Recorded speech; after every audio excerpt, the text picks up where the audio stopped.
রাহিমাহুল্লাহ হাসান বলেছেন। হাদিসটির ভাষ্য হলো যে নাহান নবী সাল্লাল্লাহু আলাইহি ওয়াসাল্লাম আন আকলি লাহমিদ দাব, নবী সাল্লাল্লাহু আলাইহি ওয়াসাল্লাম দব বা ষাঁড়ের গোশত খেতে নিষেধ করেছেন। এটা পরিষ্কার নিষেধাজ্ঞা। আরেকটি হাদিস বর্ণিত হয়েছে মুসনাদে আহমদে, যেটিকে ইমাম ইবনে হাজাম এবং ইমাম আইনি এবং শাওকানি রাহিমাহুল্লাহ তারা সহিহ বলেছেন।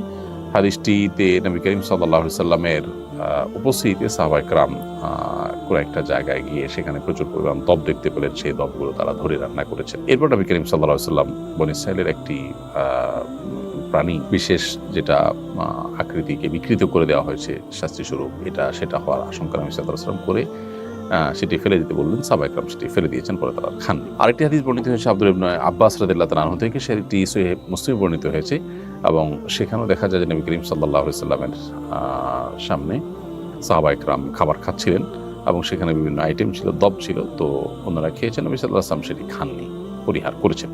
তো তৃতীয় নম্বর হাদিস থেকে অনুমোদন বোঝা যায় এসব হাদিসগুলোই বিশুদ্ধ এবং এসব হাদিসগুলোকে সামনে রেখে পৃথিবীর সংখ্যাগরিষ্ঠ ওলামায়ে কেরাম বা বেশিরভাগ ইমামগণই দব খাওয়াকে জায়েজ বলেছেন।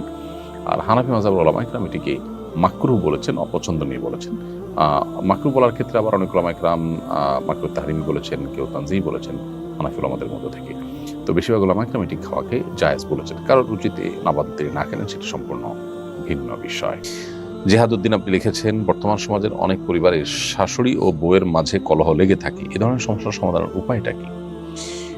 বেশিরভাগ পরিবারগুলোতেই দাম্পত্য কলহ মূলত বউ শাশুড়িকে ঘিরেই শুরু হয় এবং এটির ফলশ্রুতিতে কত ছেলে যে এ পর্যন্ত আত্মাহুতি দিতে হয়েছে বা তারা আত্মহত্যার পথ বেছে নিয়েছেন অনাকাঙ্ক্ষিতভাবে, অপ্রত্যাশিতভাবে, সেটা আসলে বড় অপেক্ষা রাখে না। তো বউ শাশুড়ির মাঝে যে কলহ, এই কলহ দূরের উপায়টা কি? এটা দূরের উপায় হলো, প্রত্যেকটা মানুষের দায়িত্ব আছে, তার কর্তব্য আছে এবং তার অধিকারের সীমারেখা আছে।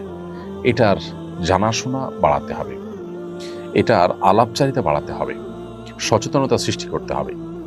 আমাদের দেশে যারা মারা সন্তানকে অনেক বেশি ভালোবাসেন, সবার চেয়ে বেশি ভালোবাসেন সন্দেহাতীতভাবে, কিন্তু এই ভালোবাসার কারণে সন্তানকে অনেক সময় মা এমন বেশি আগলে রাখেন যেটা আসলে মা হিসাবে তার অধিকারের সীমা ছাড়িয়ে চলে যায়।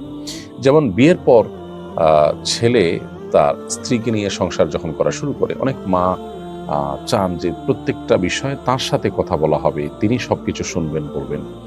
এটা অনেক ক্ষেত্রেই বাড়াবাড়ি। মায়েদের এটা বোঝা উচিত।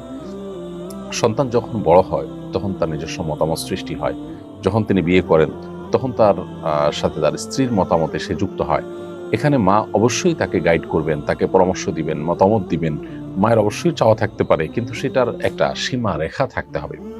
ধরুন ছেলে উপার্জন করছে, ছেলে উপার্জন করার পর ছেলের উপার্জনকে কে নিয়ন্ত্রণ করবে? স্ত্রী চান তিনি নিয়ন্ত্রণ করবেন, মা চান তিনি নিয়ন্ত্রণ করবেন।